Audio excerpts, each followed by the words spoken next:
আত্মসহায়ক গোটৰ সদস্যসকলক প্ৰথম পৰ্যায়ত 10,000, পৰৱৰ্তী পৰ্যায়ত 25,000, তৃতীয় পৰ্যায়ত 50,000 বিহালিতাৰ আৰম্ভ হ'ল।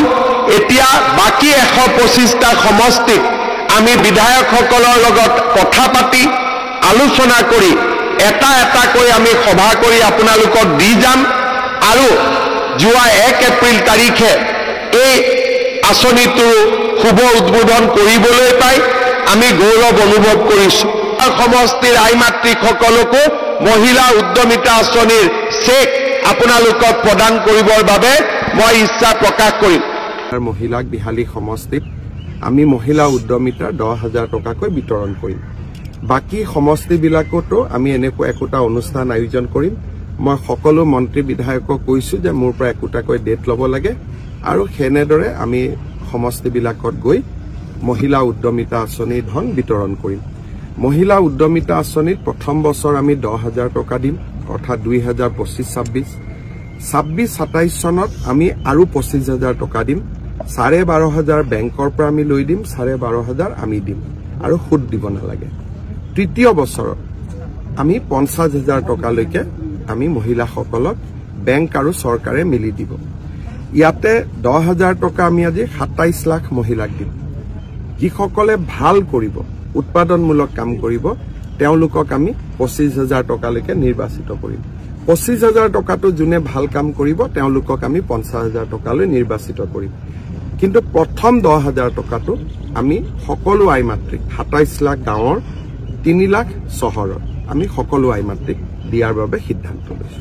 স্বাস্থ্য মেলা আপুনি উদ্বোধন কৰিব। আজি দুটা আৰু ভাল কাম হ'ব। এটা হ'ল অসমত প্ৰতিটো ৱাৰ্ডতে VCDC, আমাৰ স্বায়ত্তশাসিত জিলা পৰিষদৰ সমষ্টি, গাঁও পঞ্চায়ত, আমাৰ পৌৰসভা, প্ৰত্যেক ৱাৰ্ডতে আমি একোখন স্বাস্থ্য মেলা কৰিম।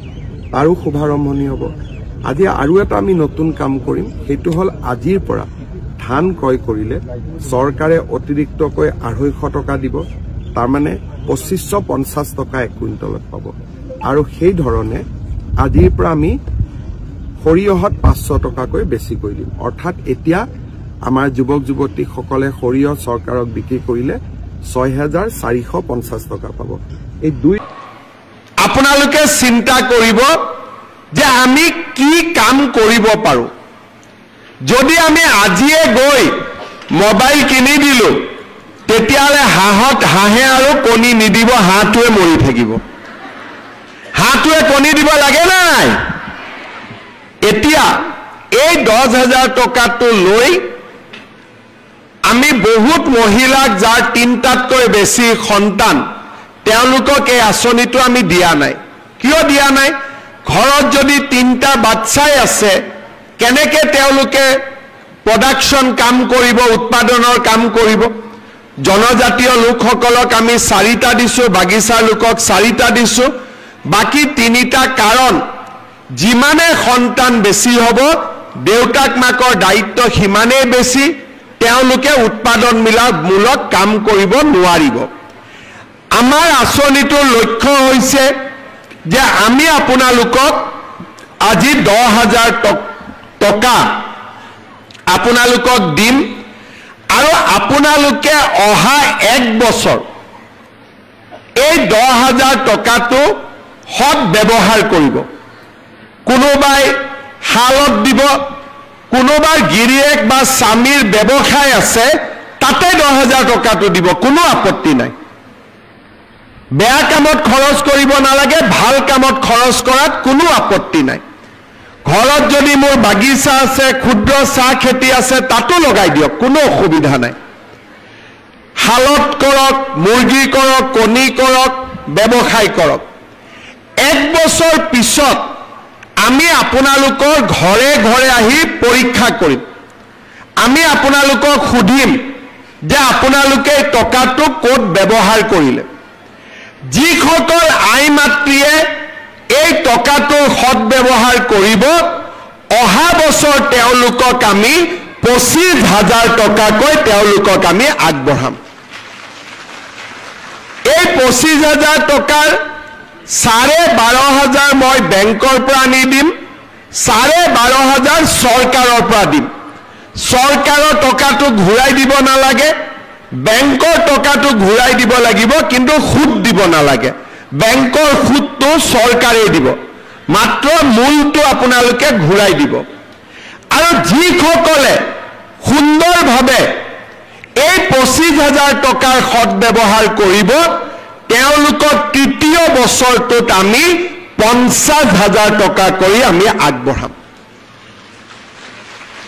হাঁহে যেনেকে কণী পাৰে, এই 10,000 টকায়ো দুবাৰ কণী পাৰিব, এবাৰ 25,000ৰ কণী পাৰিব, এবাৰ 50,000 টকাৰ কণী পাৰিব। কণী পাৰিব লাগে নে নাই? লাগে। যদি কণী পাৰিব লাগে, আমাৰ হাঁহটোক অলপ খাদ্য বস্তু খুৱাব লাগিব, আৰু তাৰ অৰ্থটোৱে হ'ল যে এই টকাটোৰ আপোনালোকে সৎব্যৱহাৰ কৰিব লাগিব।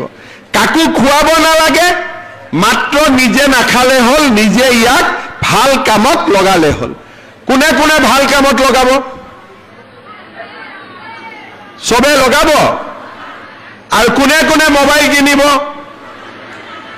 যোনে মোবাইল কিনিব তাক মই আৰু 2,000 টকা দি দিম, যাতে ভাল মোবাইল এটা পায়। কোনে কোনে মোবাইল কিনিব? পিছফালে কোনোবাই মোবাইল কিনিব নেকি? নিকিনে। কোনে কোনে নিকিনে? হাত ডাঙক। আচ্ছা, ৰঞ্জিত দা, মোবাইল দোকানীটো ব্যৱসায় বেয়া হৈ গ'ল। এতিয়া মোবাইল দোকানীবিলাকে নকলে হ'ল মামাক অহাবাৰ ভোট নিদিওঁ বুলি। চবে আশা কৰি আছে যে আজি উদ্যমিতাৰ টকা হ'ব, আই মাতৃসকলে ফেচবুক চাবৰ কাৰণে মোবাইল কিনি ল'ব। নিকিনিব দেই কোনেও, ঠিক আছে? ভাল কৰি টকাটো ব্যৱহাৰ কৰক। আমি আপোনালোকক অহা বছৰ আৰু 25,000 টকা, তাৰ পিছত আমি আপোনালোকক আৰু 50,000 টকা দিম। মই আপোনালোকক জনাবলৈ পাই ভাল পাইছো যে সমগ্ৰ অসমতে এই আঁচনিটোৰ জৰিয়তে প্ৰায় 30 লাখ, এগৰাকী দুগৰাকী নহয়, 30 লাখ মহিলা উপকৃত হ'ব। বিহালীত কিমান পাব একা আজি? 23,300 গৰাকী মহিলাই আজি বিহালীত 10,000 কৰি লাভ কৰিব। তাৰ মানে 230 কোটি টকা। মোৰ ঘৰত আহোঁতে 10,000 লাগে, কিন্তু যদি 10,000 আৰু 23,000ক পূৰণ কৰি দিয়ে 230 কোটি টকা। আজি বিহালী সমষ্টিত আপোনালোকে 230 কোটি টকা লাভ কৰিব। আমি সকলোৰে যদি টকাটো হিচাপ কৰোঁ, এজনৰ ঘৰত 10,000 আহিব, কিন্তু সকলোৱে যোগ বিয়োগ কৰি দিলে 230 কোটি টকা আজি আমাৰ বেংকটোত লেনদেন হ'ব। মই পুনৰবাৰ আমাৰ পঞ্চায়ত আৰু গ্ৰামোন্নয়ন বিভাগৰ সকলো বিষয়া কৰ্মচাৰীক ধন্যবাদ জনাইছোঁ। মন্ত্ৰী ৰঞ্জিত দাস ডাঙৰীয়াক ধন্যবাদ জনাইছোঁ এই আঁচনিটো সুন্দৰভাৱে আগবঢ়াই লৈ যোৱাৰ বাবে। মই আপোনালোক সকলোকে অনুৰোধ কৰিম, আমাৰ মন্ত্ৰী ৰঞ্জিত দাস আৰু ডিপাৰ্টমেণ্টৰ বিষয়াসকলৰ কাৰণে আপোনালোকে এটা ডাঙৰ হাত চাপৰি বজাই দিয়ক। আমাৰ এই আঁচনিটো বিহালীত প্ৰথম হ'ল, আৰু বিহালীত এই আঁচনিটো ৰূপায়ণ কৰাৰ বাবে মই আমাৰ সাংসদ ৰঞ্জিত দত্ত আৰু বিধায়ক দিগন্ত ঘাটোৱাল ডাঙৰীয়াকো ধন্যবাদ জনাইছোঁ। এটা দীঘলীয়াকৈ হাত চাপৰি বজাই দিয়ক তেখেতসকলৰ কাৰণেও।